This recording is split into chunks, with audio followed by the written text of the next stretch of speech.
दोस्तों, आज मैं जो वीडियो बना रहा हूँ उसका टॉपिक है जनरल साइंस, जो कि पीपीएससी फंक्शनल मैनेजर में भी पूछा गया है। इसमें बेसिकली आज हम मेनली फोकस करेंगे कि केमिस्ट्री, और इसमें मैं आपको इंट्रोडक्शन दूंगा फिजिक्स और बायोलॉजी के बारे में भी। चलिए स्टार्ट करते हैं। सबसे पहले हम ब्रह्मांड से स्टार्ट करते हैं। इसको जानना क्यों ज़रूरी है? क्योंकि ब्रह्मांड में आप देखोगे कि एक बहुत ही ज़्यादा नंबर ऑफ प्लैनेट्स, उसमें रॉक्स और बहुत ही ज़्यादा वैक्यूम है। तो इसको बहुत सारे साइंटिस्ट ने स्टडी किया। कुछ ने इसके मैटर्स को स्टडी किया, कुछ ने इसके केमिकल कंपोजिशंस को स्टडी किया, और कुछ ने इसके इसके बहुत ही ज़्यादा मतलब ग्रेविटेशनल फोर्सेस से लेके इसकी रेडिएशंस से लेके और जो इसके different different types of nature है उसको इसने स्टडी किया है। तो आज हम बेसिकली डील करेंगे वही साइंटिस्ट के साथ और उनको समझेंगे कि उन्होंने कौन कौन सी ऐसे प्रिंसिपल्स और कौन कौन से ऐसे सिद्धांत दिए हैं जिससे कि हमें हेल्प मिला है इसको समझने में। चलिए स्टार्ट करते हैं। सबसे पहले साइंस होता क्या है? बेसिकली अगर आप इसको स्मॉल और ब्रीफ में आप इसको समझोगे तो साइंस बेसिकली डील करता है एक्सपेरिमेंट्स के साथ। बहुत सारे साइंटिस्ट ने डिफरेंट डिफरेंट एक्सपेरिमेंट्स किए और उसको ऑब्जर्वेशंस को उन्होंने रिकॉर्ड किया, और ऑब्जर्वेशंस के बेस पे उन्होंने अपना अपना थ्योरी दिया है। टाइम के साथ साथ कुछ एक्सपेरिमेंट्स फेल हो गए, लेकिन कुछ एक्सपेरिमेंट्स ने बहुत ही ज़्यादा मतलब जो रहस्य थे और जो मतलब आप बोल सकते हो कि जिसके बारे में नहीं पता था उसको क्लैरिटी उसमें क्लैरिटी किया है। तो इसकी ब्रांचेस कौन कौन सी हैं साइंस की? बायोलॉजी, फिजिक्स और केमिस्ट्री। तो पहले हम सबसे पहले जानते हैं कि इनका मतलब क्या है। बायोलॉजी का मतलब है जो लिविंग बींग्स को स्टडी करता है। बायो मीन्स लिविंग और लॉजी मीन्स स्टडी। जितने भी लिविंग बींग्स हैं अगर आप उसको स्टडी कर रहे हो तो उसको हम बोलते हैं बायोलॉजी। फिजिक्स और केमिस्ट्री में क्या अंतर है? फिजिक्स है जो अगर आप एक मैटर को स्टडी कर रहे हो, उसकी एनर्जी को स्टडी कर रहे हो तो वो फिजिक्स है। लेकिन अगर आप उसकी केमिस्ट्री को स्टडी कर रहे हो, मतलब उसकी कंपोजिशन को स्टडी कर रहे हो मैटर की, तो उसको हम बोलते हैं केमिस्ट्री। अगर आप इसको समझना चाहो तो अगर एक मिट्टी है तो अगर मिट्टी की आप केमिकल कंपोजिशन को स्टडी कर रहे हो, वो किन किन एलिमेंट से, किन किन एटम से मिलके बना हुआ है, तो वो केमिस्ट्री है। लेकिन अगर आप मिट्टी की ये उसमें स्टडी कर रहे हो कि उसमें कौन कौन सी फोर्सेस एक्ट कर रही हैं, उसमें कौन कौन सी एनर्जी है, तो वो फिजिक्स है। जैसे कि न्यूटन ने स्टडी किया था कि एक एप्पल जब पेड़ से गिरता है तो वो नीचे ही क्यों गिरता है, तो मतलब उसमें एक ग्रेविटेशनल फोर्स है अर्थ में जो उसको अपनी ओर अट्रैक्ट कर रही है, तो वो फिजिक्स है। मीन्स अगर आप इंटरेक्ट फिजिकल प्रॉपर्टीज को स्टडी कर रहे हो तो वो फिजिक्स है, अगर उसकी केमिकल कंपोजिशन को स्टडी कर रहे हो तो वो केमिस्ट्री है।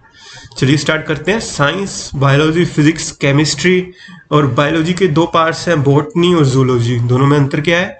बॉटनी क्या है? जो प्लांट्स को स्टडी करता है। जूलॉजी क्या है? जो एनिमल्स को स्टडी करता है। Next, father of biology. Father of biology जो आपको सिंपल क्वेश्चन पीपीएससी पुट कर सकता है, अरिस्टोटल। ये साइंटिस्ट हैं जिन्होंने बायोलॉजी के ऊपर बहुत इंपॉर्टेंट फैक्ट्स दिए थे, तो ये आपने याद रखना है। इसको कहीं पे लिख लीजिए और इसको आपने हमेशा याद रखना है, Aristotle. Next, father of physics. तो फादर ऑफ फिजिक्स सभी को बताया, ये तो न्यूटन है, और इनकी जो इनके प्रिंसिपल्स थे, जो इनके लॉज थे, वो आज तक वैलिड हैं और उसको कोई अभी तक चैलेंज नहीं कर पाया है। Next, father of chemistry.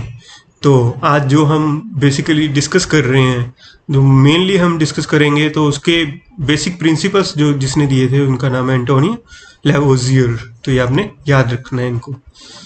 Next, father of science. तो आपने डिफरेंट डिफरेंट साइंस के पास को तो आपको पता लग गया किस किसने किसी चीज़ को डिस्कवर किया है, लेकिन अगर आप फादर ऑफ साइंस में बात करोगे तो अरिस्टोटल, लेवोजियर और न्यूटन।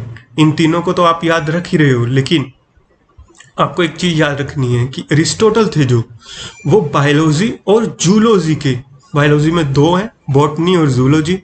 बॉटनी के कौन से हैं? बॉटनी के थियोफ्रास्टस, इसको आप याद रखना है। लेकिन father of biology as well as zoology के कौन से हैं? अरिस्टोटल। तो आपको ये simple one liner question PPSC पूछ सकता है, इसको आपने याद रखना है। बेसिकली आप अगर इसमें हम मैंने क्या किया है कि आपको थोड़ा सा इमेज के साथ पढ़ाया है, तो आपको क्या होगा कि इमेज थोड़ा सा लंबे टाइम तक आप उसको रिटेन कर सकते हो। तो आपने हमेशा याद रखना है कि ये चीज़ों को आप लिख भी लो थोड़ा सा, ताकि आप इसको जब भी आपका एग्ज़ाम हो उससे पहले आप जस्ट 5-10 मिनट्स में इसको आप रिवाइज कर सको। तो नेक्स्ट इज एटॉमिक स्ट्रक्चर। आपने देखा होगा कि जब भी एक परमाणु बम विस्फोट करता है तो आपको नहीं पता होगा कि उसमें जो सबसे माइन्यूट पार्टिकल्स हैं वो एटम से मिलके बने हुए हैं, और हमने कभी सोचा भी नहीं होगा कि वो एटम्स इतना बड़ा एक्सपोर्ट मतलब विस्फोट कर सकते हैं। तो चलिए स्टार्ट करते हैं। हम इसको हिस्ट्री के साथ स्टार्ट करते हैं कि एटम का हिस्ट्री एक्चुअली कहाँ से हुआ और एटम है क्या। तो जॉन डाल्टन, इनके बारे में आपने, अगर आप साइंस स्टूडेंट हैं तो आपने इनके बारे में निश्चित सुना होगा कि ये बहुत ही बड़े साइंटिस्ट थे जिन्होंने बताया था कि एटम है क्या। एटम क्या है? Suggested that all the matter was made up of tiny spheres called them atom. मतलब जो भी यूनिवर्स में जो भी बना है वो एक मैटर क्या है, एक स्मॉल स्फीयर है और टाइनी स्फीयर है जिसके हम सबसे छोटे पार्ट को एटम बोलते हैं, और ये जॉन डाल्टन ने इसको डिस्कवर किया था। Next is the Joseph John Thomson, जो फर्स्ट साइंटिस्ट थे, उन्होंने एटम के बारे में बताया था, लेकिन जो अब साइंटिस्ट आएंगे ये एटम के बारे में बताएंगे, उसकी प्रॉपर्टीज डिस्कवर करेंगे। तो 1898 में जोसेफ जॉन थॉमसन आए। उन्होंने क्या किया? उन्होंने बताया कि found that atoms could sometimes reject a 4 smaller negative particle which he called an electron। तो जो एटम है, एटम में एक इलेक्ट्रॉन भी है जो कि नेगेटिव पार्टिकल है। तो ये जॉन थॉमसन ने उसके बारे में बताया था। और ये उनको पता कैसे लगा? उन्होंने क्या किया, एक कैथोड रे ट्यूब लिया। कैथोड रे ट्यूब में उन्होंने क्या किया, एक कैथोड लिया, एक एनोड लिया। आपको पता है कैथोड हमेशा नेगेटिव पार्टिकल हम उसको मानते हैं, एनोड को हम एक पॉजिटिव मानते हैं। तो उसने एक बैटरी के साथ इसको कनेक्ट किया और आगे उसने स्टडी किया कि जब हम कैथोड को बैटरी के साथ कनेक्ट कर रहे हैं तो यहाँ से एक इलेक्ट्रॉन की बीम इजेक्ट हो रही है जो कि एनोड की तरफ अट्रैक्ट हो रही है।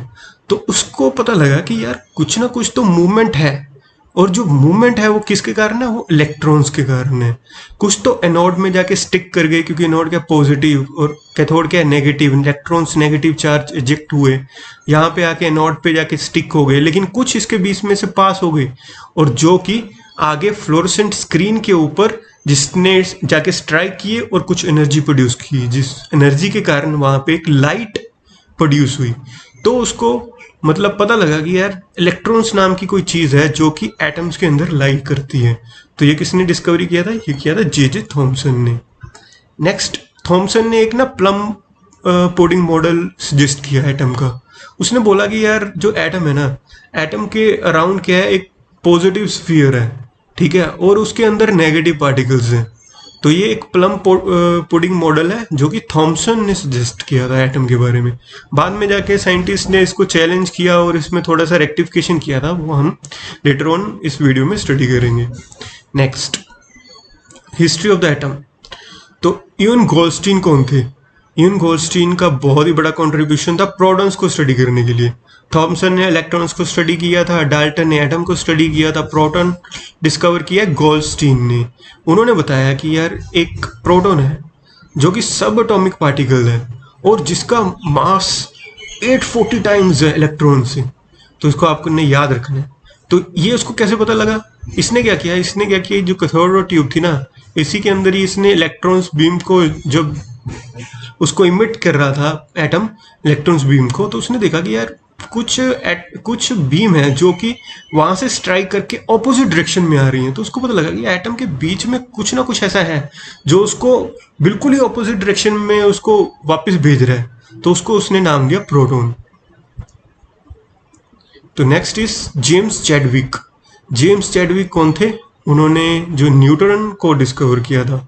उन्होंने बोला कि यार न्यूट्रॉन भी है एटम के अंदर जो कि जिसका कोई चार्ज नहीं है, बट उसका एक मास है, इसका मास इक्वल टू प्रोटॉन है। अब रदरफोर्ड आए। रदरफोर्ड ने क्या किया? रदरफोर्ड ने एक एक्सपेरिमेंट किया।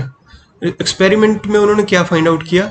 उन्होंने फाइंड आउट किया कि उन्होंने अल्फा पार्टिकल लिया, उन्होंने एक गोल्ड फॉइल लिया और गोल्ड फॉइल में उन्होंने स्ट्राइक किया और इलेक्ट्रॉन बीम को स्ट्राइक किया, और उन्होंने देखा कि यार कुछ तो पार्टिकल्स ऐसे हैं जो कि सीधा ही निकले जा रहे हैं, बस थोड़ा सा डिफ्लेक्शन हो रही है और वो निकल रहे हैं।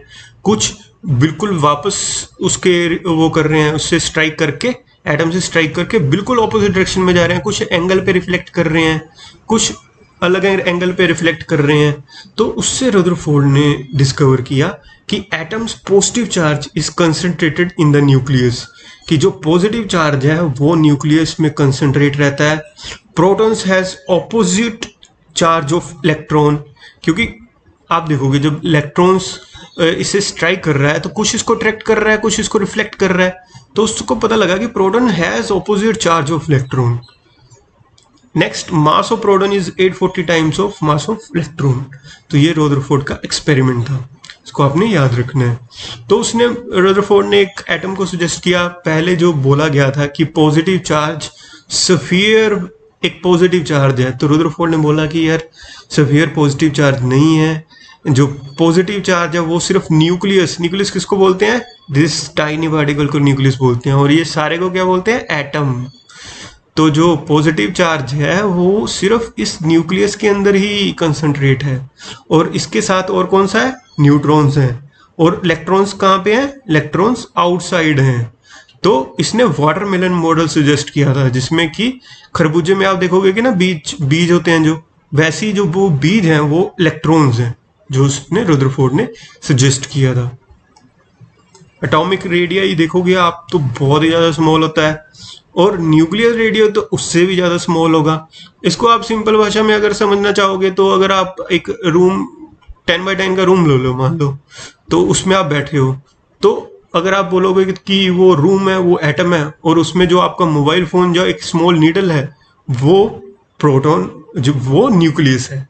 तो आप सोच सकते हो कि एटम और न्यूक्लियस मतलब कितने ज़्यादा स्मॉल हैं, और अगर एटम इतना स्मॉल है तो न्यूक्लियस कितना ही ज़्यादा स्मॉल होगा। चलिए नेक्स्ट, नील बोर्ड आए उसके बाद।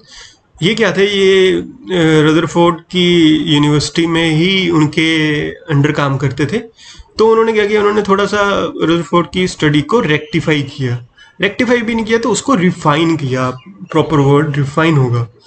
तो उन्होंने बताया कि सब एटॉमिक पार्टिकल्स जो होते हैं वो इलेक्ट्रॉन्स, प्रोटॉन्स, न्यूट्रॉन्स, ये इनका चार्ज क्या है? इनका चार्ज है -1.6 × 10⁻⁻19। तो आपने सिर्फ इसको याद रखना है कि इलेक्ट्रॉन का चार्ज कितना होता है, यही बेसिकली आपसे पूछा जाता है। और इलेक्ट्रॉन का चार्ज क्या है? नेगेटिव, प्रोटीन का पॉजिटिव, और न्यूट्रॉन का क्या है? इसमें कोई चार्ज नहीं है, ये आपने याद रखना है। नेक्स्ट, ये मैंने आपको बता दिया। न्यूक्लियस क्या है? जो एटम के अंदर होता है, इसमें क्या होता है? प्रोटॉन, न्यूट्रॉन्स होते हैं। इलेक्ट्रॉन क्लाउड क्या होता है? जो कि एटम्स के आउटसाइड में, जैसे वाटरमेलन होता है उसके अंदर बीज होते हैं, वैसे ही इलेक्ट्रॉन्स होते हैं वहाँ पे। वो बीज क्या है? वो इलेक्ट्रॉन्स है। प्रोटॉन पॉजिटिव चार्ज है, न्यूट्रॉन में कोई चार्ज नहीं है, इलेक्ट्रॉन में नेगेटिव चार्ज है। और इसको मेजर कैसे किया जाता है? एटॉमिक मास यूनिट से मेजर किया जाता है इसके मास को। प्रोटॉन का 1 AMU होता है, न्यूट्रॉन का भी 1 AMU होता है, और इलेक्ट्रॉन तो बहुत ही ज़्यादा लाइटर होता है। ये आप देख सकते हो कि 1/1836 AMU, कितना स्मॉल होगा।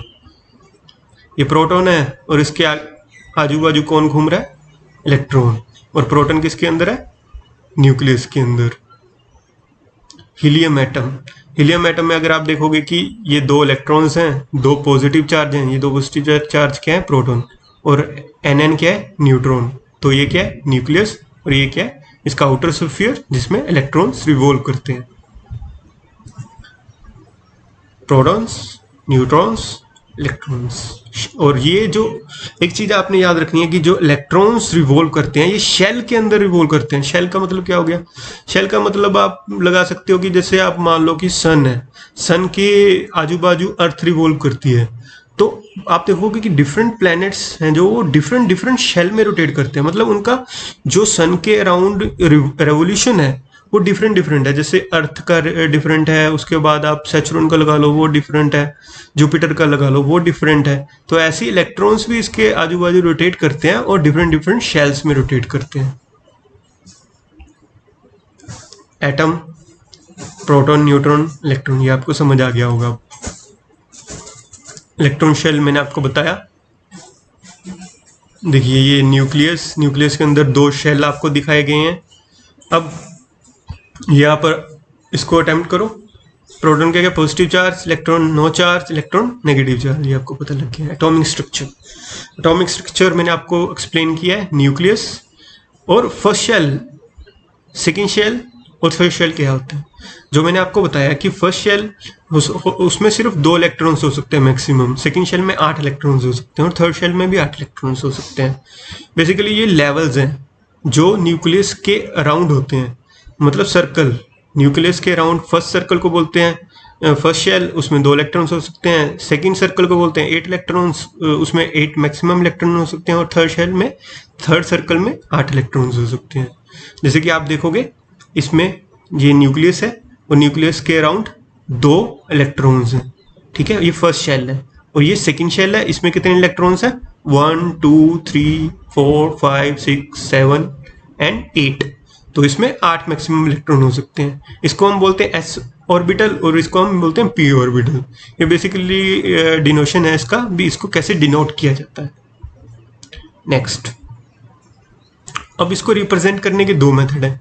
फर्स्ट मेथड है इलेक्ट्रॉनिक कॉन्फ़िगरेशन और second method dot and cross diagram. तो इसको आपको मैं बड़ी इजीली आप इसको समझ पाओगे।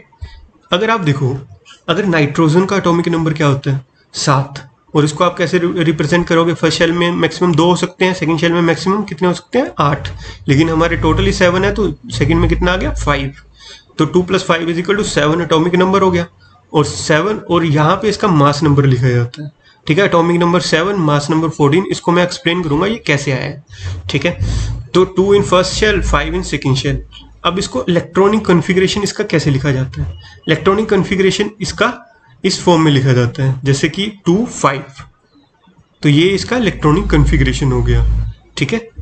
तो अगर आप इनका इलेक्ट्रॉनिक कॉन्फ़िगरेशन लिखोगे तो कैसे लिखोगे, ये इसका रिप्रेजेंटेशन फॉर्म है। फर्स्ट शेल में 2, सेकंड शेल में 8, थर्ड शेल में 8, फिर नेक्स्ट भी 8 8 8। तो इसको आप इस फॉर्म में रिप्रेजेंट करोगे। चलिए next, dot and cross diagram. पहले इलेक्ट्रॉनिक कॉन्फ़िगरेशन में तो आप सिर्फ आप उसको उसकी इलेक्ट्रॉनिक कॉन्फ़िगरेशन लिख रहे थे, लेकिन यहाँ पे आप उसको रिप्रेजेंट करोगे ग्राफिकली। तो उसमें आप क्या करोगे, फर्स्ट शेल है, सेकंड शेल है। फर्स्ट शेल में कितने थे, 2, सेकंड शेल में कितने थे, 5। तो आप इसमें देखोगे 2 3 4 5। तो इसको आप इस फॉर्म में इसको रिप्रेजेंट कर सकते हो। और ये क्या है, ये एक न्यूक्लियस है जिसके अंदर न्यूट्रॉन और प्रोटॉन्स होते हैं। और ये क्या है, इलेक्ट्रॉन्स आउटर स्फीयर में होते हैं। तो मैं होप करता हूँ कि आपको वीडियो अच्छा लग रहा होगा। और चलिए समरी पे जाते हैं। सबसे पहले आपको रिवाइज करवा देता हूँ, अभी तक हमने क्या पढ़ा है। एटॉमिक नंबर क्या होता है, number of protons in the nucleus is called atomic number. जितने की एक न्यूक्लियस के अंदर प्रोटॉन है उतना ही उसका एटॉमिक नंबर होगा। और एटॉमिक मास क्या होता है, जितने प्रोटॉन्स और अगर आप न्यूट्रॉन्स को ऐड कर दोगे तो वो उसका एटॉमिक मास हो जाएगा।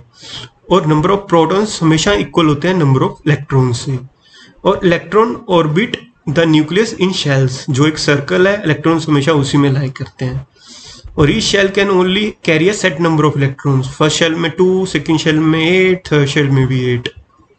चलिए अब सबसे इम्पोर्टेंट पीरियोडिक टेबल, जो कि आपको ये नहीं पूछा जाएगा कि हाँ यार पीरियोडिक टेबल ड्रॉ करो, ये तो ऑब्वियसली नहीं पूछ पाएंगे, लेकिन इसमें जानना बहुत ज़रूरी है क्योंकि इसका जो कॉन्फ़िगरेशनली डिज़ाइन किया गया है ना, ये बहुत ही मतलब साइंटिफिकली डिज़ाइन किया गया है। मतलब इसमें यूनिवर्स में जितने भी एलिमेंट्स हैं उसको सभी को कवर कर दिया उन्होंने, और एक ग्रुप में कवर किया कि आप उसको बड़ी इजीली समझ सकते हो। चलिए स्टार्ट करते हैं पीरियोडिक टेबल से। सबसे पहले one liner, periodic table discover किसने किया, तो ये दिमित्री मेंडलीव, इसका नाम आपने याद रखना है, बहुत ही इंपॉर्टेंट साइंटिस्ट है। इसने इससे पहले भी पीरियोडिक टेबल लोगों ने सजेस्ट किया था, लेकिन वो इतना इफेक्टिव नहीं था। लेकिन इन्होंने जिस फॉर्म में उसको रिप्रेजेंट किया है, मतलब बहुत ज़्यादा इफेक्टिव था। चलिए अब मॉडर्न पीरियोडिक टेबल में देखेंगे आप, इसमें मेटल्स हैं, जो ग्रीन है वो मेटल्स हैं, और जो ब्लू हैं वो नॉन मेटल्स हैं, और जो उसके बीच में है वो मेटोलाइट्स हैं। ठीक है, ये पीरियड अगर आप लेफ्ट से राइट की तरफ जाते हैं तो उसको पीरियड गिना जाता है, जैसे 1 2 3 4 5 6, मतलब ये पीरियड्स हैं, 18 टोटल पीरियड्स हैं। और ग्रुप, अगर आप नीचे की तरफ आओगे तो वो ग्रुप है, फर्स्ट ग्रुप, थर्ड ग्रुप। और जो फर्स्ट में है ये अल्कली मेटल्स हैं, और जो सेकंड है वो अल्केलाइन मेटल्स हैं, अर्थ मेटल्स हैं। और जो 17 ग्रुप में है वो हेलोजेंस हैं, और जो नेक्स्ट हैं वो नोबल गैसेस हैं। ठीक है, तो आपने इसको याद रखना है, इसको आप देखोगे बार बार, आप इसको प्रैक्टिस करोगे और 2-3 दिन में ये आपको पूरा पीरियोडिक टेबल याद हो जाएगा। तो मैं आपको ये एडवाइस करूंगा कि आप इसको याद कर लो, क्योंकि ये बहुत ज़्यादा इंपॉर्टेंट है। चलिए, alkali metals, alkaline earth metals, और उसके बाद बीच में क्या है, ट्रांजिशन मेटल्स, फिर हेलोजेंस, हेलोजेंस और noble gases. Noble gases basically क्या होता है, जो गैस किसी के साथ रिएक्ट नहीं करती उसको हम नोबल गैस बोलते हैं। और ये क्या है, ये मेटल्स हैं। मेटल्स क्या होती हैं? मेटल्स वो होती हैं जो कि बहुत ही ज़्यादा रिएक्टिव होती हैं, मतलब वो बहुत ज़्यादा रिएक्ट कर जाती हैं, मतलब किसी भी चीज़ के साथ बड़ी जल्दी रिएक्शन हो जाती है उनकी। और नॉन मेटल्स कौन सी होती है, जो इजीली रिएक्ट ना करें। तो चलिए नेक्स्ट, अब आपको ये यहाँ से क्लियर हो जाएगा, जो ये कलर है जो इसके लेफ्ट साइड में है ये सारे मेटल्स हैं, और इसके जो राइट साइड में है वो सारे नॉन मेटल्स हैं। ठीक है, और नॉन मेटल्स में ये नोबल गैसेस है। चलिए नेक्स्ट, और इसके अलावा भी ये दो ग्रुप अलग से डिज़ाइन किए गए हैं, क्योंकि इनका ना मतलब प्रॉपर्टीज ऊपर मेटल्स, नॉन मेटल्स और मेटलॉइड्स के साथ सिमिलर नहीं था, तो इसको अलग कैटेगरी में रखा गया है। लैंथेनॉइड्स और एक्टिनॉइड्स इनको नाम दिया गया है। चलिए, अब हम देखते हैं कि मेटल्स, नॉन मेटल्स और मेटलॉइड्स में डिफरेंस क्या है। ये भी आपको पूछा जा सकता है। जो मेटल्स होती हैं ये बहुत ही अच्छी गुड कंडक्टर ऑफ इलेक्ट्रिसिटी होती हैं, डक्टाइल होती हैं, मेलेबल होती हैं, इजिली रिएक्ट कर जाती हैं। और एक्सपेक्ट मरकरी, जो सारी मेटल्स हैं वो क्या है, सॉलिड्स। बट मरकरी क्या है, मरकरी रूम टेम्परेचर पे आप इसको चेक करोगे तो ये लिक्विड फॉर्म में होता है। नॉन मेटल, नॉन मेटल कौन सी होती हैं, जो मेटल्स की प्रॉपर्टी ना शो करें, जो कि ब्रिटल टाइप की होती हैं बेसिकली, जैसे आप कास्ट आयरन बोलो, जो कि मतलब ब्रेकेबल नहीं है, बट आप बहुत ही एक्सट्रीम फोर्स लगाओगे तो ये डक्टाइल मतलब इलोंगेट नहीं करेगा। मतलब जैसे आप मान लो कि एक वायर है, वायर को आप क्या कर रहे हो, आप उसको खींच रहे हो तो वो इलोंगेट कर रही है, इलोंगेट करी जा रही है, बढ़ी जा रही है, उसकी लेंथ बढ़ती जा रही है, और फिर एक टाइम आके वो टूट जाएगी। लेकिन नॉन मेटल्स में ऐसा नहीं होता। नॉन मेटल्स में क्या होगा, वो आपको फोर्स ज़्यादा लगानी पड़ेगी, बट वो टूटेगी तो एकदम से टूटेगी, जैसे कि शीशा, उसको आप इलोंगेट नहीं करोगे, बट वो एक बार टूटेगा तो धड़ाक से टूट जाएगा। तो बेसिकली जो नॉन मेटल्स होती हैं ये भी सॉलिड होती हैं, बट जो ब्रोमीन ब्रोमीन है ये is the only liquid non metal. तो आपने सिर्फ ये वन लाइनर क्वेश्चन है ना, इसको हमेशा याद रखना है। जो एक्सेप्शंस है, मेटलॉइड्स क्या होते हैं, having both metallic and non metallic properties. Basically जैसे सिलिकॉन हो गया, सिलिकॉन क्या है कि मेटल भी है, नॉन मेटल भी है, तो they are usually good semiconductors. Semiconductors का क्या यूज होता है, जो कि आपके स्विच बोर्ड्स, जो कि मदरबोर्ड्स में यूज होता है। तो मदरबोर्ड जो बनते हैं वो इन्हीं एलिमेंट से बनते हैं। चलिए next, which pair of element is most similar. अब अगर आपको पीरियोडिक टेबल याद होगा तो आप इसका आंसर बड़ी इजीली दे पाओगे। तो आपको इसको पीरियोडिक टेबल को पहले याद करना है, फिर बाद में इसका आंसर करना है। चलो, what is the periodic table now. Periodic table क्या है, show all the elements in the universe, organise the elements by chemical properties. तो आपको क्लियर हो गया, इस कितनी ब्यूटीफुल चीज़ है यार, सारे एलिमेंट्स को एक जगह पे रख दिया है, और आप केमिकल प्रॉपर्टीज को उसको बड़ी आसानी से याद कर पा रहे हो। तो आपके लिए तो ये पके पकाई खीर है, साइंटिस्ट ने कितनी मेहनत की होगी तो आप अंदाज़ा लगा सकते हैं। चलिए next, how do you read the periodic table. सबसे पहले अगर आपने एक वहाँ पे डिनोट किया गया है सी, तो उसका मतलब क्या है, सबसे पहले जो उसके ऊपर लिखा गया है एटॉमिक नंबर है, सिंबल है सी, इसका सिंबल है, नेम क्या है कार्बन, और एटॉमिक वेट कितना है 12। आप 12.01 मत करिए इसको, 12 इसको याद रखिए। तो कार्बन का एटॉमिक मास नंबर कितना है 12, और इसका एटॉमिक नंबर कितना है 6। What is an element. अब आ जाओ, एटम तो आपको पता लग गया, अब एलिमेंट क्या है। एलिमेंट क्या है यार, कि जो छोटे छोटे एटम्स है ना और सेम टाइप के एटम्स हैं, अगर आप उसके ग्रुप को स्टडी करते हो तो वो एलिमेंट बन जाते हैं। A substance compose of single kind of atoms, ठीक है, और can not be broken down into another substance by chemical और फिजिकल मींस, मतलब इसको आप किसी भी वे में उसको आप मतलब अलग नहीं कर सकते क्योंकि पहले ही अलग है। Next, what is compound?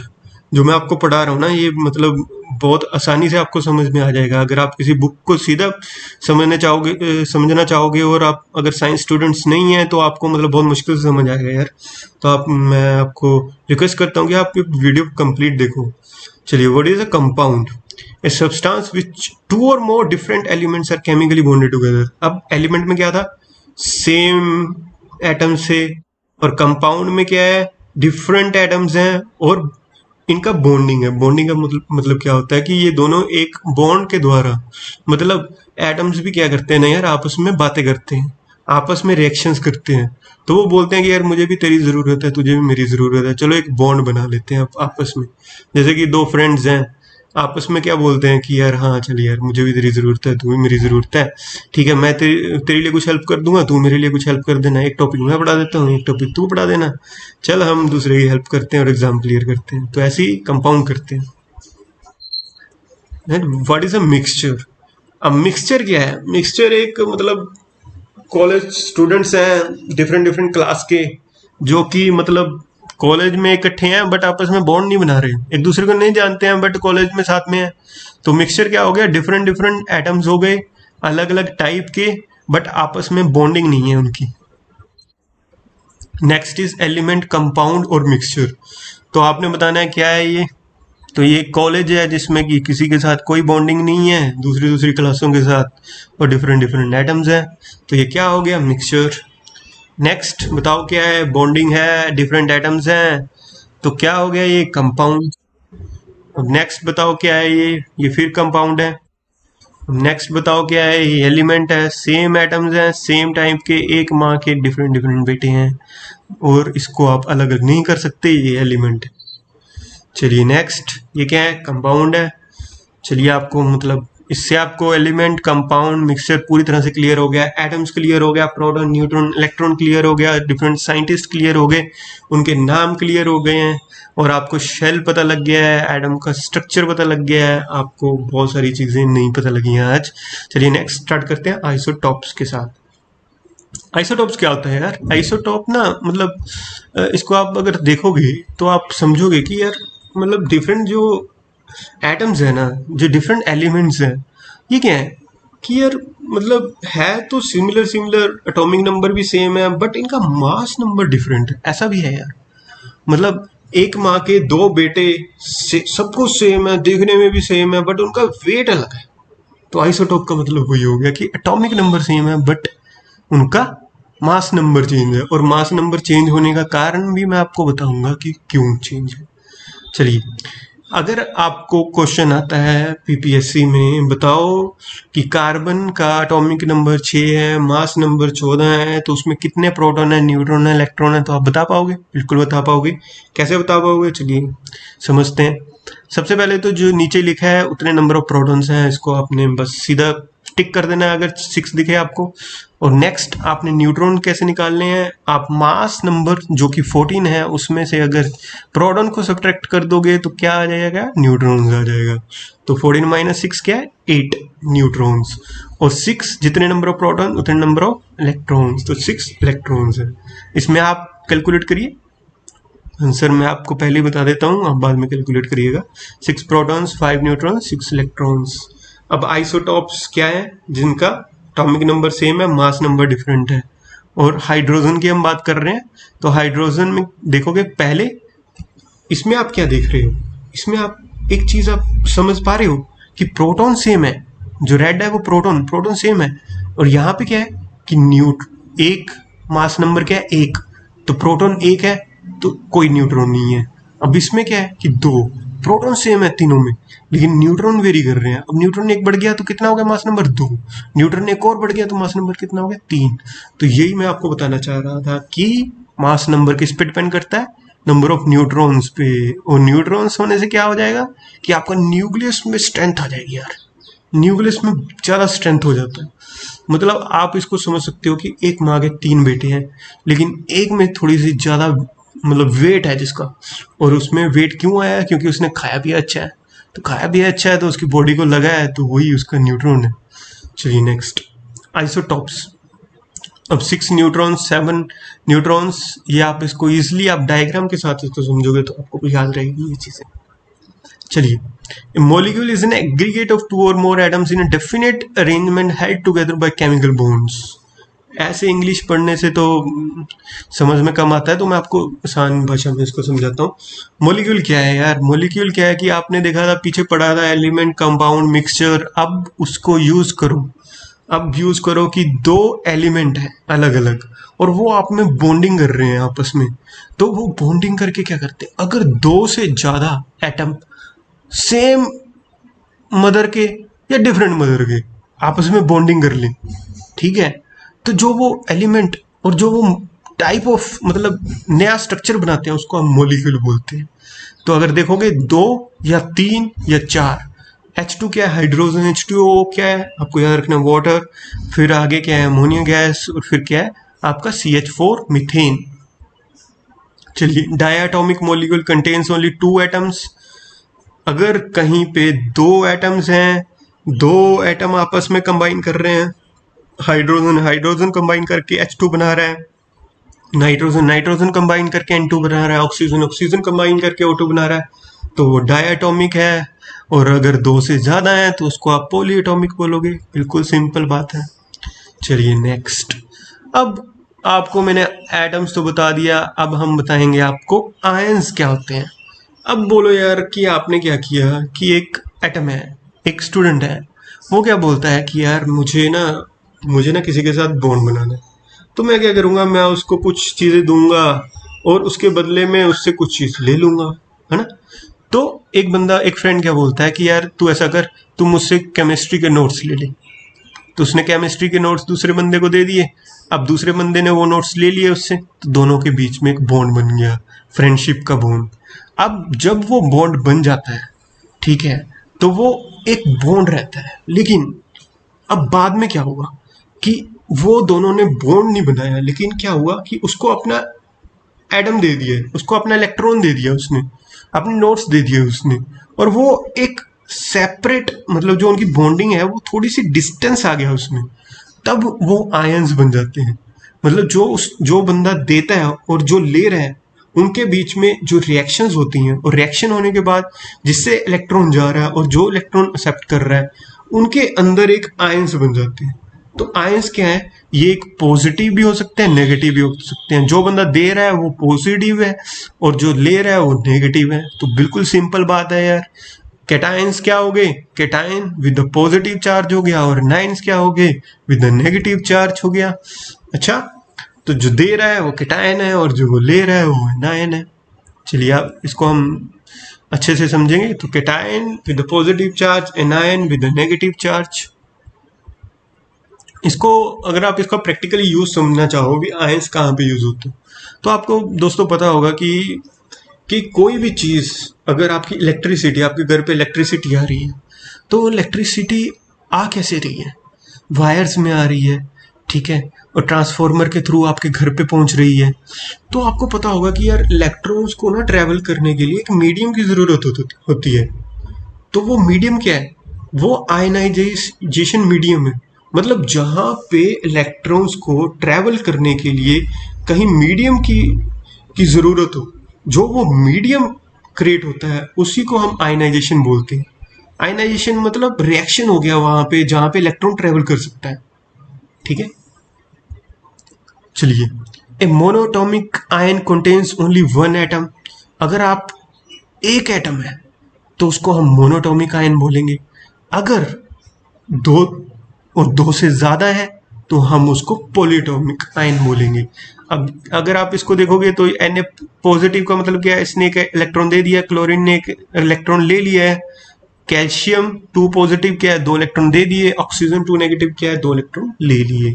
और OH क्या है? हाइड्रोक्साइड, इसने एक इलेक्ट्रॉन ले लिया। CN कार्बन नाइट्राइड, इसने एक इलेक्ट्रॉन ले लिया। अमोनिया, इसने एक इलेक्ट्रॉन दे दिया। तो मुझे लगता है कि आपको क्लियर हो गया होगा। आयंस। चलिए आपके लिए अब कैलकुलेट करिए प्रोटॉन्स इलेक्ट्रॉन्स। इसमें बड़ा ही सिंपल है यार, नीचे लिखा हुआ 13 प्रोटॉन्स है। अब क्या हुआ, अब इसमें थोड़ा सा आपने ध्यान देना है। प्रोटॉन्स जितने इलेक्ट्रॉन्स नहीं है, 3 इलेक्ट्रॉन दे दिए तो कितने रह गए, 10 इलेक्ट्रॉन। अब इसमें आप कैलकुलेट करिए और आंसर मैंने आपको बता दिया। हाइड्रोजन एक प्रोटॉन, फिर इलेक्ट्रॉन घूम रहा है। अब ये आयनाइज नहीं है यार, तो इसको आयनाइज कर दो तो ये खुश हो जाएगा। करो आयनाइज इसको। अब देखो खुश हो गया, हाइड्रोजन एक और इलेक्ट्रॉन ले लिया, खुश है। नोट्स मिल गए इसको केमिस्ट्री के। लिथियम दुखी है, इसको भी कर दो आयनाइज। इसने भी नोट्स दे दिए, अपने दोस्त की मदद कर दी तो खुश हो गया, ये भी एक इलेक्ट्रॉन दे दिया इसने। बेरिलियम, इसको भी खुश करो। चलो next, chart of cations monovalent, जिसमें एक एटम हो, ठीक है। और ये अल्कली मेटल्स, और आप देखोगे lithium positive, Na positive, potassium positive, rubidium positive, caesium positive, और lithium, sodium, potassium, rubidium, caesium, ammonia और सिल्वर आयन, ठीक है। मोनोवेलेंट एक एटम है, याद रखो। डाइवेलेंट में क्या है, 2 एटम दे दिए तो डाइवेलेंट हो गया। ट्राइवेलेंट में 3 एटम दे दिए, 3 इलेक्ट्रॉन दे दिए तो ट्राइवेलेंट हो गया। टेट्रावेलेंट में 4 इलेक्ट्रॉन दे दिए। चार्ट ऑफ एनायंस, अगर 1 इलेक्ट्रॉन ले रहा है तो मोनोवेलेंट, 2 इलेक्ट्रॉन ले रहा है तो बताओ डाइवेलेंट, अगर 3 इलेक्ट्रॉन लेगा तो ट्राइवेलेंट, और अगर 4 इलेक्ट्रॉन लेगा तो टेट्रावेलेंट। अब formation of formula, sodium chloride का फॉर्मूला क्या है, याद रख लो। सॉल्ट है, रोज खाते हो, NaCl, सोडियम ने एक आयन दिया, क्लोरीन ने एक ले लिया, NaCl बॉन्डिंग होगी, दोनों में फ्रेंडशिप हो गई, NaCl बन गया साल्ट। अमोनियम कार्बोनेट, थोड़ा सा खाने में दिक्कत है इसमें, ठीक है, मत खाइएगा। चलिए अमोनियम कार्बोनेट, फॉर्मूला याद रख लीजिए, NH4 2CO3। फॉर्मूलाज पूछे जा सकते हैं, बेकिंग सोडा, ये सारे आपने याद रखने हैं फॉर्मूला। आपसे सिंपल पीपीएससी क्या करता है, सिंपल क्वेश्चन पुट करता है।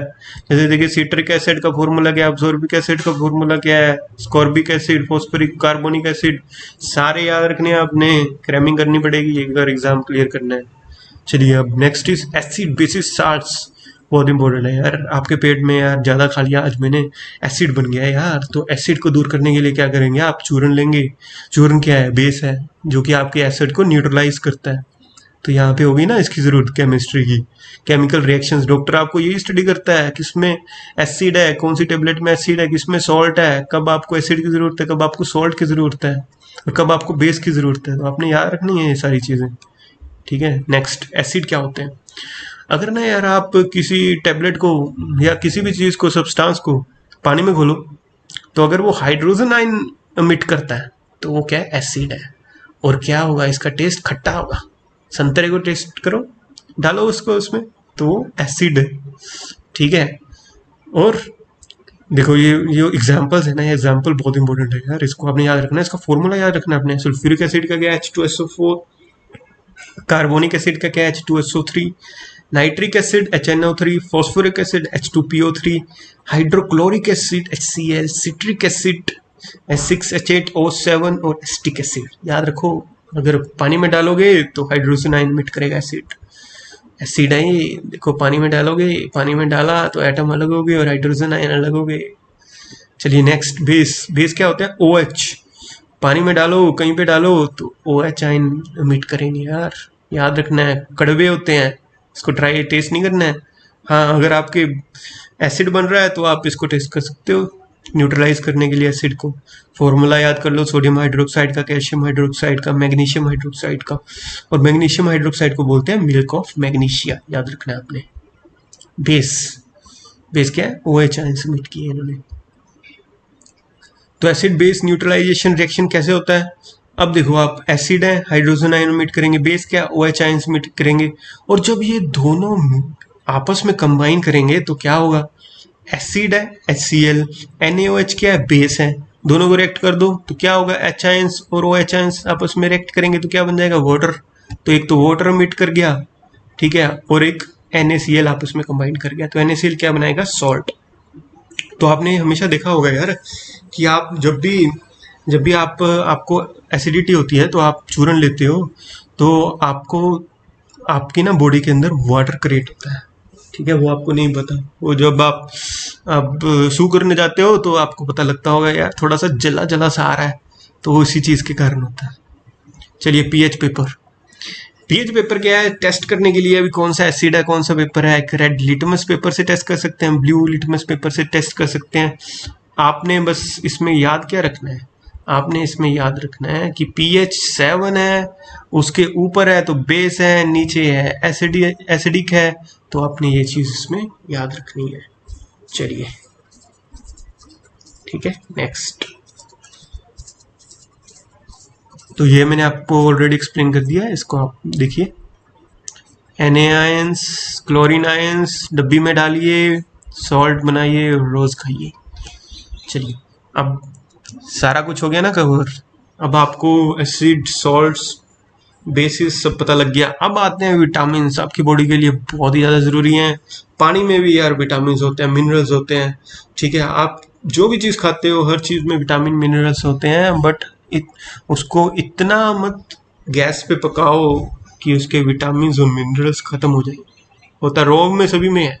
आप रो चीज़ खाओ, बट रो चीज़ कैसे खाओगे, आजकल कंटामिनेटेड चीज़ें आ रही हैं, उसको बॉयल करना ज़रूरी है, बट इतना बॉयल नहीं करना चाहिए कि उसके जो नेचुरल तत्व हैं वो ख़त्म हो जाएं, ठीक है। चलिए स्टार्ट करते हैं। सबसे पहले किन किन चीज़ों में क्या क्या चीज़ें आपकी बॉडी के लिए अच्छी हैं। तो ये एग्जाम पॉइंट ऑफ व्यू से नहीं, ये आपके खाने पीने के लिए भी, अगर आप खाने के शौकीन हैं तो आप ये चीज़ें ज़रूर खाओ। चलो स्टार्ट करते हैं। विटामिन ए की कमी के कारण क्या होगा, आपको रात में दिखना कम हो जाएगा। विटामिन B1 की कमी के कारण क्या होगा, बेरी बेरी नाम की चीज़ होगी, एक बीमारी होगी जिसमें कि आपके मसल्स कमज़ोर हो जाएंगे, आप रोज़ थकावट फील करोगे, पढ़ने का भी मन नहीं करेगा, खेलने का भी मन नहीं करेगा, सारा दिन बेड पे रहोगे। विटामिन सी, आप देख रहे होगे कभी कभी आप ब्रश करते हो तो यार आपके दांतों में से, मतलब मसूड़ों में से वो आ जाता है, खून निकल जाता है, तो ये विटामिन सी स्कर्वी बोलते हैं इसको। तो आपने इसको तुरंत ठीक करना है, आपने विटामिन सी की चीज़ें खानी है। विटामिन डी, अगर आपको लगता है कि आपकी बोन्स कमज़ोर हैं तो आपको विटामिन डी की कमी है, टैबलेट या धूप में रहना स्टार्ट कर दो। कैल्शियम, कैल्शियम की कमी के कारण सबको पता है कि यार बोन और टूथ डिके होता है, ठीक है। Next is iodine. कैल्शियम लेने के लिए क्या करोगे, सॉल्ट खाओगे, या फिर आप कैल्शियम के टैबलेट खाओगे, या फिर आप नेचुरल सोर्सेज खाओगे कैल्शियम जिसमें होता है। आयोडीन की कमी के कारण क्या होता है, गोइटर, आपने देखा होगा यार कि किसी के नेक पे ना बहुत बड़ा स्वेलो टाइप सा हो जाता है, तो उसको आयोडीन की कमी के कारण होता है। ये कुछ मतलब गाँव में होता है, शहरों में ये चीज़ ज़्यादा नहीं देखी जाती है। आयरन, आयरन एनीमिया, इसकी कमी के कारण एनीमिया हो जाता है यार, आपकी बॉडी कमज़ोर हो जाती है, आपको आपकी रोग प्रतिरोध क्षमता बहुत कम हो जाती है। आजकल कोरोना वायरस फैल रहा है, तो आयरन खाना बहुत ज़रूरी है। आयरन के, जो आप गन्ने का जूस पीते हो ना यार, एक गिलास गन्ने का जूस आपके लिए इतना फ़ायदेमंद है ना, आपको मतलब इतनी शक्तिशाली बना देगा ना ये, तो आपने ये ज़रूर खाना है। मतलब आयरन आपके फूड में होना चाहिए। बहुत सारी वेजिटेबल्स है, इसको देख लो और ये चीज़ें ट्राई करो कि इसको आप खाओ। इसमें विटामिन मिनरल्स सारी चीज़ें हैं। और जो आप पानी पीते हो ना यार, पानी में भी मतलब ज़्यादा प्योरीफाई होने के कारण ना उसके मिनरल्स भी चले जाते हैं उसमें। तो ट्राई करो कि आप यार मतलब पानी का सिलेक्शन अच्छे से करो, प्योरीफायर अच्छा लगाओ जिसमें RO हो और जो विटामिन मिनरल्स को सेव भी करे और कंटेमिनेशन को अलग भी करे। चलिए नेक्स्ट, फ्रूट 5 a डे, रोज फ्रूट खाओ, जो आज मौसम है वो फ्रूट खाओ, सड़ा हुआ या फिर और सीजन फ्रूट मत खाओ, ठीक है। आप अच्छा फ्रूट सेलेक्ट करो और रोज खाओ, जिससे आपको फाइबर्स मिलते हैं फ्रूट से। फाइबर क्या करता है, फाइबर आपका दिमाग, आपका रोग प्रतिरोध क्षमता, जैसे आप अभी आपको कोरोना वायरस में बोल रहे हैं कि आप ऑरेंज का इंटेक ज़्यादा करो, मतलब जो आप ऐसी चीज़ें खाओ जिसमें से कि आपको विटामिन सी मिले, ठीक है। इससे क्या होता है, विटामिन सी से क्या होता है, विटामिन सी से ना आपको यार मतलब डिजीज से लड़ने की शक्ति मिलती है, और इसमें विटामिन B1 भी होता है, और इसमें मतलब बहुत सारे फाइबर्स हैं जो कि आपकी बॉडी को मतलब इतना एक्टिवेट कर देते हैं कि आपको मतलब जो भी ये वायरस कुछ है, ये आपको मतलब डिजीज नहीं, प्रोपगेट नहीं कर सकते डिजीज। चलिए नेक्स्ट, अब ये चीज़ें देखो, खाओ, मशरूम खाओ, अपना संतरा खाओ, दूध पियो, अगर आप नॉन वेजिटेरियन हैं तो मछली भी खा सकते हो, पनीर खाओ, केला खाओ, ठीक है, और स्वस्थ रहो। चलिए नेक्स्ट, साइंटिफिक नेम्स। अब क्या है यार, साइंटिस्ट हैं, अब इतनी कॉम्प्लिकेटेड स्टडीज की हैं उन्होंने, तो नाम भी बहुत कॉम्प्लिकेटेड रखते हैं। जो आपको समझने के लिए लोकल नाम अलग होते हैं, लेकिन इसके जो असली नाम है वो थोड़े से डिफरेंट होते हैं, और इन नामों को बोला जाता है बाइनोमियल नोमेनक्लेचर, ठीक है। और ये दो चीजों से मिलकर बनता है generic name and specific epithet. मतलब एक तो उसका जनरल नाम, और एक जो साइंटिस्ट ने बड़ा मुश्किल से इसको घुमा फिरा के रखा है, ठीक है। तो आपको इसका मैं एग्जांपल देता हूँ, जैसे मैंगो सारे खाते हैं, इसका क्या है, इसका बायोलॉजिकल नेम क्या है, इसका सिंपल नेम क्या है, मैंगीफेरा, और उसका जो साइंटिस्ट ने नाम दिया वो इंडिका, ठीक है। तो इसको आपने याद रखना है, मैंगीफेरा इंडिका। तो इनके सभी का आपने नाम याद रख लेने हैं। मैन का होमो सेपियंस सभी को पता है, हाउस फ्लाई मुस्का डोमेस्टिका, वीट का क्या है, ट्राइटिकम एस्टिवियम। तो इसको आपने याद रखना है, आपको पूछा जा सकता है पीपीएससी में। अब मैटर क्या होता है यार, मैटर बहुत ही स्मॉल है यार, बहुत ही स्मॉल है, ठीक है। आपको पता है कि आप जो ये इमेज देख रहे हो, इससे भी आपको एटम अच्छे से नहीं दिखता है। कैन यू बिलीव, मतलब कितना ज्यादा स्मॉल होगा कि आप इस इतने बड़े माइक्रोस्कोप से भी, मतलब वह मतलब लगता है कि ये अर्थ का, मतलब वर्ल्ड का नंबर 1 टेलीस्कोप है। मतलब इतना बड़ा टेलीस्कोप और कहीं पे भी नहीं है, पर इससे भी आप एटम को नहीं देख पा रहे हो। तो उसको आपको स्टडी करने के लिए आपको क्या है कि थोड़ा बहुत यार आपको आइडिया लगाना पड़ता है, जो साइंटिस्ट ने बोला है उसको मानना पड़ता है, और जो मतलब जो थ्योरीज हैं उसको आप बिलीव कर सकते हो। इसमें एक्सपेरिमेंट के चांस बहुत कम है। चलिए मैटर क्या है, मैटर कुछ भी है, जो आप जिसका वॉल्यूम है, मास है, वो मैटर है यार, ठीक है। सिंपल भाषा में इसको आप याद रखो। Matter comes in 3 faces, solid, liquid, gas. अब हम सॉलिड लिक्विड गैस की बात कर रहे हैं तो प्रॉपर्टीज भी स्टडी करेंगे, पर पहले आपने समझना सॉलिड लिक्विड गैस की प्रॉपर्टीज क्या है। चलिए, solid definite shape, definite volume, solid है, सॉलिड देखिए मतलब किसी सिलेंडर के अंदर है। लिक्विड इनडेफिनेट शेप और डेफिनेट वॉल्यूम, वॉल्यूम कितना होगा, वॉल्यूम आप आराम से मेजर कर सकते हो, बट शेप जैसा बर्तन वैसा शेप ले लेगा पानी। लिक्विड ट्रेवल कर रहा है सिलेंडर के अंदर। Gas indefinite shape, indefinite volume, volume indefinite क्यों है, कंप्रेस कर सकते हो इसको, ठीक है। इनडेफिनेट शेप क्यों है, क्योंकि कंटेनर का शेप ले लेगा, कहाँ कैसा मर्जी शेप ले लेगा जैसा आप इसमें रखोगे। गैस सिलेंडर के अंदर गैस देखिए कैसे कैसे घूम रही है, कभी नहीं शांत रहती है। इस शांत ना रहने का कारण क्या है कि इसके अंदर एनर्जी है। एनर्जी किस चीज की है, काइनेटिक एनर्जी है। और जो मैंने आपको बताया था ना यार, कि अगर कोई चीज को आप मतलब आप मान लो कि आपने मोबाइल फोन उठाया और ऊपर कहीं पे रख दिया, टेबल पे रख दिया, तो उसमें एक पोटेंशियल एनर्जी क्रिएट होती है, और वो पोटेंशियल एनर्जी जितना आपने वर्क डन किया है उसके बराबर होता है, ठीक है। ऐसी गैस है, गैस में क्या है कि बहुत सारे इलेक्ट्रॉन्स मूवमेंट हो रही है, इसमें एनर्जी लेकर ना ये मतलब पागल सा हो गया, देखो भाग रहा है। तो इसको एनर्जी को बोलते हैं हम काइनेटिक एनर्जी, नाम दिया साइंटिस्ट ने इसको। चलिए, 3 states of matter, solid liquid gas. आप बता सकते हो इसको आराम से, कौन सा सॉलिड है, कौन सा लिक्विड है, कौन सा गैस है। तो जो बैलून्स में आप भरते हो वो गैस है, जो बैलून खुद है रबड़ का वो सॉलिड है, और अगर आप पानी के गुब्बारे भरते हो तो उसके अंदर आप गुब्बारों के अंदर क्या भरते हो, लिक्विड भरते हो। चलिए, अब different states of matter achieve कैसे करते हैं। आइस को मेल्ट करोगे वाटर बनेगा, वाटर को बॉईल करोगे तो वाटर वेपर्स बनेंगे। अब गैस लिक्विड सॉलिड, ये स्लाइड आपके लिए इंपॉर्टेंट क्यों है, क्योंकि आपको इससे क्लैरिटी होगी कि कैसे कम आपका वन स्टेट ऑफ मैटर से दूसरी स्टेट में जाया जाता है। सॉलिड को मेल्ट करोगे लिक्विड आएगा, लिक्विड को बॉईल करोगे तो गैस बनेगी, गैस को कंडेंस करोगे तो लिक्विड बनेगा, और लिक्विड को आप फ्रिज में डाल दोगे, फ्रीज करोगे तो वो सॉलिड बन जाएगा। बट आपको पता है कि यार आप सॉलिड से सीधा गैस में भी जा सकते हो। हाँ, क्योंकि अगर आपका टेम्परेचर 1000-2000 डिग्री सेल्सियस होगा ना एकदम से, तो वो लिक्विड नहीं बनेगा सॉलिड, वो सीधा गैस बन जाएगा। और इस प्रोसेस को हम बोलते हैं सब्लिमेशन। याद रखो, सब्लिमेशन का मतलब क्या है, solid to gas directly conversion, no liquid. चलिए, इसमें आपको सारा क्लैरिटी जो मैंने पहले प्रीवियस स्लाइड है उसको देखो और इसको समझो। सॉलिड से गैस सब्लिमेशन और गैस से सीधा सॉलिड डेपोजिशन, और सॉलिड को अगर आप फ्रीज करोगे, लिक्विड को फ्रीज करोगे तो वो सॉलिड बन जाएगा, सॉलिड को मेल्ट करोगे तो वो लिक्विड बनेगा, लिक्विड को बॉयल करोगे तो वो गैस बनेगी, गैस को कंडेंस करोगे तो वो लिक्विड बनेगा। अब साइंटिस्ट ने बोला कि यार 3 स्टेट्स ऑफ मैटर तो नहीं है, ये तो 4 स्टेट्स ऑफ मैटर है। अब new state of matter discover हुआ जिसका नाम है प्लाज्मा। प्लाज्मा क्या है? सुपर हीटेड गैस, गैस को बॉयल मतलब हीट करते गए, उसको एनर्जी देते गए, और गैस में क्या हुआ कि यार गैस की सारी प्रॉपर्टीज ही खत्म कर दी उन्होंने। हाँ, गैस की सारी प्रॉपर्टीज खत्म हो गई, वो आयनाइज्ड हो गई, आयनाइज हो गई और इतनी तेजी से दौड़ रही है, इतनी तेजी से दौड़ रही है कि उसको एक न्यू स्टेट ऑफ मैटर बन गया जिसको हम प्लाज्मा बोलते हैं। इसको आपने याद रखना है। अगर आप उसको डीआयनाइज कर दोगे तो फिर वो गैस बन जाएगी। प्लाज्मा देखो, अब पीछे देखा था तो गैस कैसे दौड़ रही थी, धीरे धीरे। प्लाज्मा कैसे दौड़ रहा है? सुपर बुलेट ट्रेन की तरह। तो when atoms are so hot they lose all of their electrons, तो उसको हम बोलते हैं प्लाज्मा। उसमें एटम में क्या होता है कि इलेक्ट्रॉन्स होते हैं ना यार, इलेक्ट्रॉन्स भी दौड़ते जा रहे हैं स्पीड पे, सर्कल लगाते जा रहे हैं।